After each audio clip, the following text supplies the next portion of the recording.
Bonsoir, fanatique, abonné.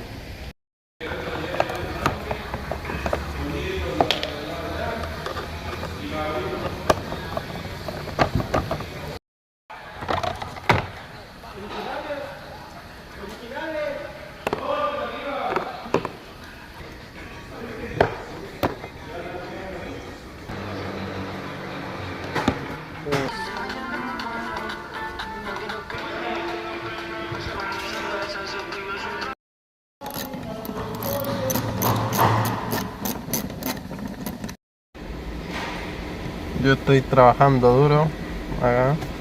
Map Travail Z. Oye, Ángel, ¿para quién uno tiene que trabajar?